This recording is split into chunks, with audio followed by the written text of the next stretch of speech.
오늘 로마서 14장은 당시 기독교인들에게 아주 큰 관심 가운데 하나였던 음식에 대한 이야기를 지금 하고 있습니다. 우리가 듣기에는 특별히 문제가 없을 것 같은데 먹는 문제를 이렇게 한 장 전체를 다 이야기하나 이런 생각을 할 수도 있습니다. 그런데 당시 1세기 유대인 기독교인들에게 있어서는 이것이 상당한 큰 문제였습니다. 이전까지 유대인들은 어떤 생각을 했습니까? 율법을 붙잡고 행함으로 의롭게 된다 이렇게 여겼죠. 그런데 예수님을 통해서 이제는 율법이 아니라 로마서 1장 16절 말씀처럼 오직 의인은 믿음으로 말미암아 살리라 했습니다. 그래서 이제는 복음을 통해서 의롭게 되는 것이 가능하다 하는 말씀을 들은 거예요. 이것은 그들에게는 상당히 천지가 개벽할 만한 정말 혁명적인 그러한 말씀이었다는 거죠. 아니 그럼 우리가 그동안 율법을 붙잡고 행함을 통해서 구원받는다는 이 모든 것이 다 헛된 것이냐? 그것은 다 폐기 처분해야 되는 것이냐? 이런 오해를 그들이 또 갖게 되었다라는 것입니다. 실제로 우리가 앞에서 행함과 또 이 은혜, 믿음을 서로 비교했죠. 그러면서 계속 말씀을 이제 이야기하다 보니까 그런 오해를 가질 수가 있어요. 믿음으로 살면 되니까 내가 믿어야지. 마치 이렇게 생각만 하고 아무것도 안 해도 되는 것처럼 오해를 할 수가 있다라는 것입니다. 그러나 실제로 하나님의 구원 계획은 어떻습니까? 하나님의 섭리, 하나님의 그 역사하심은 인간의 행위와 또 우리의 그 붙잡고 있는 그 율법과는 비교할 수도 없는 어마어마한 하나님의 그 결단, 액션이 그 안에 들어갔죠. 그것이 바로 예수 그리스도, 사랑하는 그 아들 독생성자 예수 그리스도를 이 땅에 보내주셔서 우리를 위해서 우리의 모든 죄를 다 짊어지시고 십자가에서 비참하게 죽으시는, 여러분 그거보다 더 큰 액션은 없죠. 그것이 바로 복음이거든요. 그 복음을 우리에게 주셨습니다. 때문에 우리 복음을 들은 우리 믿음의 성도들, 과연 복음적으로 산다는 것이 무엇인가? 그래, 믿으면 되지. 그냥 생각으로 믿는 것이 아니라 우리의 그 믿음이 이제 삶을 통해서 자연스럽게 드러나는, 그것이 바로 오직 의인은 믿음으로 말미암아 산다는 이런 말씀의 뜻인 줄로 믿습니다. 그래서 여기서 음식에 대한 이야기를 했던 이유는 뭐냐면, 지금 로마에 있는 유대인 그리스도인들에게 이 편지를 지금 보내고 있어요. 그런데 여러분 거기에 지금 예수님 믿는 사람들 중에 유대인들만 믿습니까? 아니죠. 이방인들도 이제는 예수님을 믿는 사람들이 많아졌어요. 그런데 유대인 그리스도인들은 당연히 우상의 제물들을 안 먹겠죠. 그런데 이방인들, 그들이 예수님 믿은 사람들은 이전에 그들은 다 이방에서 우상을 따른 신들을 섬기던 사람들이잖아요. 그런 사람들은 율법을 모르고 구약을 모르기 때문에 그 우상의 제물에 대해서 큰 꺼리낌이 없었다는 거예요. 그래서 당시에는 우상에게 드렸던 그 제물을 갖다가 시장에 내다 팝니다. 근데 그 우상의 제물을 사다 먹으면 복이 있다, 또 이런 생각을 했던 거예요.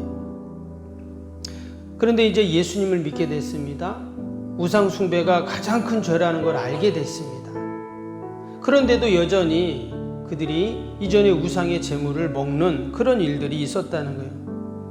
그래서 당시 유대인 그리스도인들이 그것은 잘못됐다라고 정죄하고 비판하는 그런 일들이 있었어요. 그래서 오늘 말씀해 보면 뭐라고 합니까? 1절에 이렇게 시작하죠. 믿음이 연약한 자를 너희가 봤되 그의 의견을 비판하지 말라. 여러분 교회도 보면 믿음이 연약한 자들이 있죠. 그런데 믿음이 크거나 견고한 성도들이 그들을 비판하지 말아야 된다라는 거예요. 이어지는 2절 3절에 나옵니다. 어떤 사람은 모든 것을 먹을 만한 믿음이 있고 믿음이 연약한 자는 채소만 먹느니라. 먹는 자는 먹지 않는 자를 업신여기지 말고 먹지 않는 자는 먹는 자를 비판하지 말라. 이는 하나님이 그를 받으셨습니다. 당시에 이 먹는 문제 때문에 당시 유대인 그리스도인들과 이방인 그리스도인들이 서로 갈등을 했던 그 모습을 지금 이야기를 하고 있는 것입니다. 근데 먹는 얘기만 한 게 아니에요. 또 거기 보면 5절 보세요. 5절에 뭐라 그랬습니까? 어떤 이는 이 날을 전날보다 낮게 여기고 어떤 사람은 모든 날을 같게 여기나니 각각 자기 마음으로 확정할지니라. 여기 또 날에 대한, 절기에 대한 또 갈등이 있었다는 것도 이야기하고 있어요. 아마도 이것은 당시 안식일과 주일에 대한 갈등이었을 것입니다. 유대인들은 어때요? 여전히 안식일을 기억하고 있잖아요. 지키고 있잖아요. 근데 이제 기독교인들은 주일을 지키게 됩니다. 그렇기 때문에 이게 안식일 지키는 게 맞아? 주일 지키는 게 맞아? 이것 때문에 갈등 안 했겠어요? 이것 때문에 또 혼란이 있었다는 것을 이야기합니다. 그래서 어느 정도 시간이 지나면 이제 기독교인들은 주일을 지키게 되죠. 예수님이 부활한 날을 기념해서 지키게 됩니다. 우리가 이런 문제를 가지고 교회에서도 혼란이 있고 갈등이 있을 수 있어요. 교회 어떤 사역을 할 때, 또 교회 어떤 일들이 진행이 될 때, 우리도 그런 고민이 있고 또 서로 갈등이 있잖아요. 교회도 사역을 하다 보면. 과연 그럴 때 우리는 어떻게 해야 될까요? 오늘 6절 말씀을 보겠습니다. 6절에 보니까 이렇게 했죠. 나를 중히 여기는 자도 주를 위하여 중히 여기고 먹는 자도 주를 위하여 먹으니 이는 하나님께 감사하며 먹지 않는 자도 주를 위하여 먹지 아니하며 하나님께 감사하느니라. 여기 보니까 주를 위하여라는 말이 나와요. 그리고 8절 보세요. 우리가 살아도 주를 위하여 살고 죽어도 주를 위하여 죽나니 그러므로 사나 죽으나 우리가 주의 것이로다. 여기 보면 주를 위하여라는 말씀이 나왔어요. 그러니까 먹든지 안 먹든지 어떻게 하라고요? 주를 위하여 하면 모든 문제가 해결된다는 거예요. 이 날을 지켜야 되냐 저 날을 지켜야 되냐 이것도 주를 위하여 하면 된다는 거예요. 우리가 교회에서 사역을 할 때도 아니 내가 일터나 가정에서도 마찬가지입니다.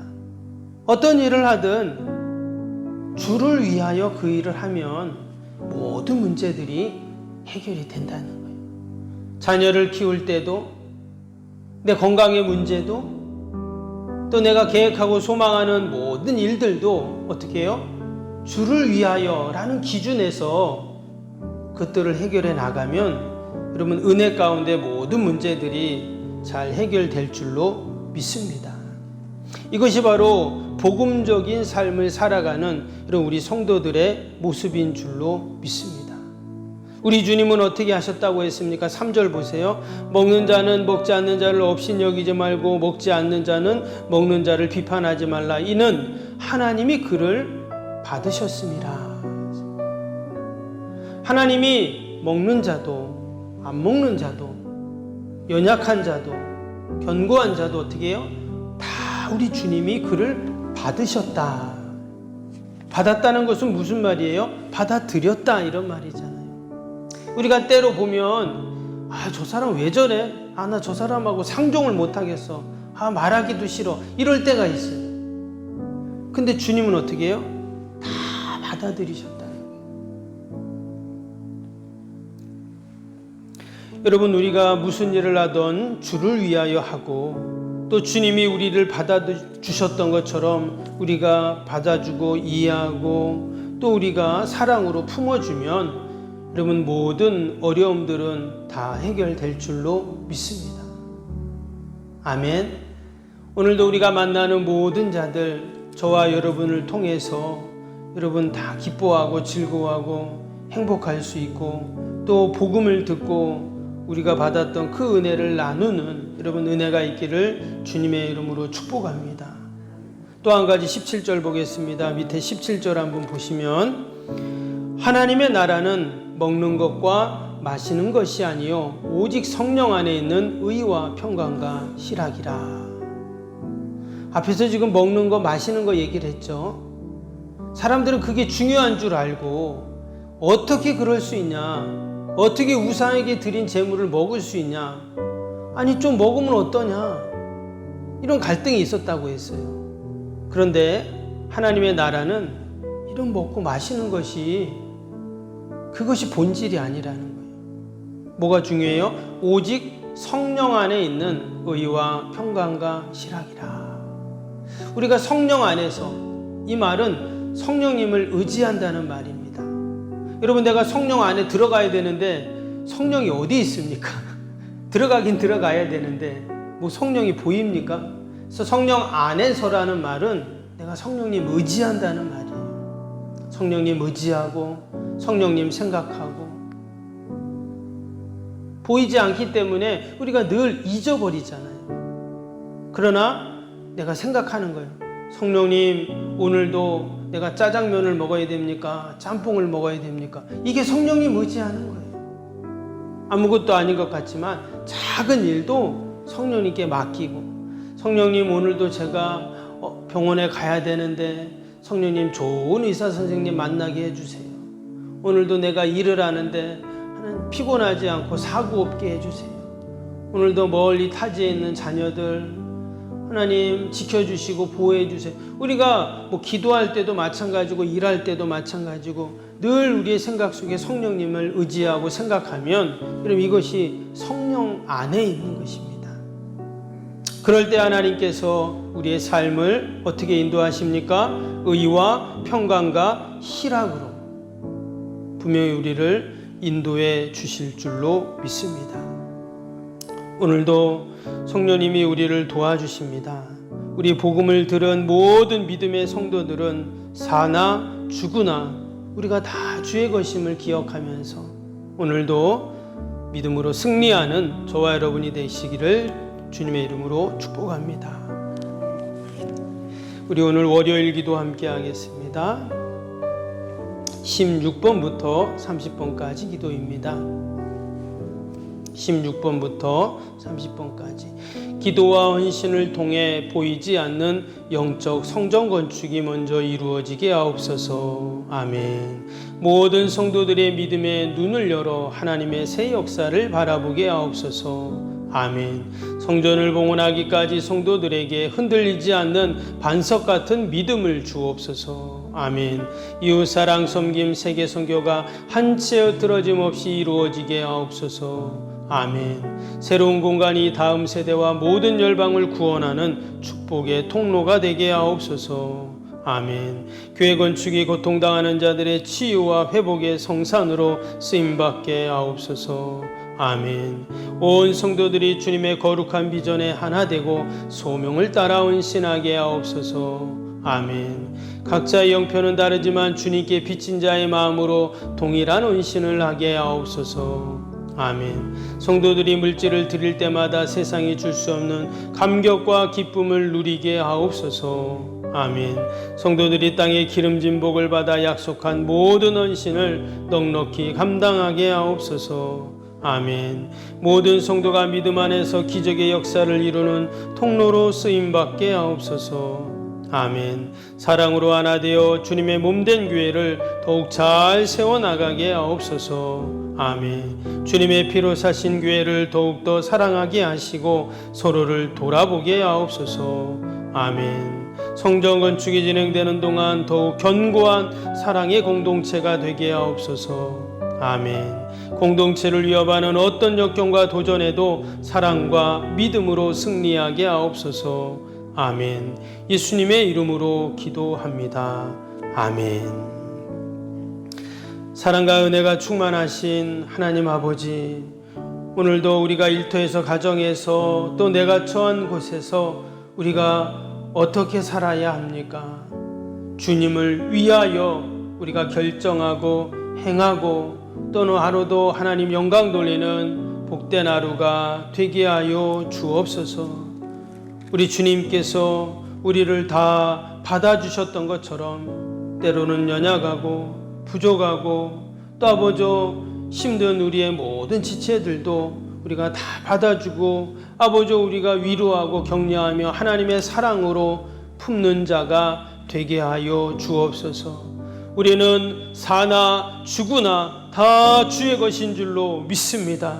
오늘도 그러한 믿음을 갖고 약속의 말씀 붙잡고 승리하는 복된 하루가 되게 하여 주옵소서. 새벽마다 올려드리는 새성정원 주의 기도가 다 하늘에 응답되게 하여 주시고 또 우리가 나라 민족과 교회와 이웃을 위해 자녀를 위해 기도할 때마다 하나님 신실하게 응답하여 주시옵소서. 연약한 육신 꼭 붙잡아 주시고 날마다 회복되고 치료되고 강건해지는 은혜가 있게 하여 주옵소서. 주의 전에서 기도할 때 하나님이 들으신다고 하셨사오니 이 새벽에도 우리의 모든 기도와 간구와 마음의 소원들 바램들 하나님 다 들으시고 선하게 인도하여 주옵소서. 감사하며 예수님의 이름으로 기도하옵나이다.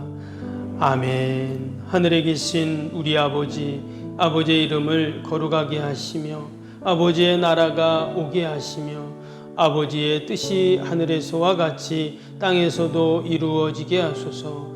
오늘 우리에게 일용할 양식을 주시고 우리가 우리에게 잘못한 사람을 용서하여 준 것 같이 우리 죄를 용서하여 주시고 우리를 시험에 빠지지 않게 하시고 악에서 구하소서. 나라와 권능과 영광이 영원히 아버지의 것입니다. 아멘.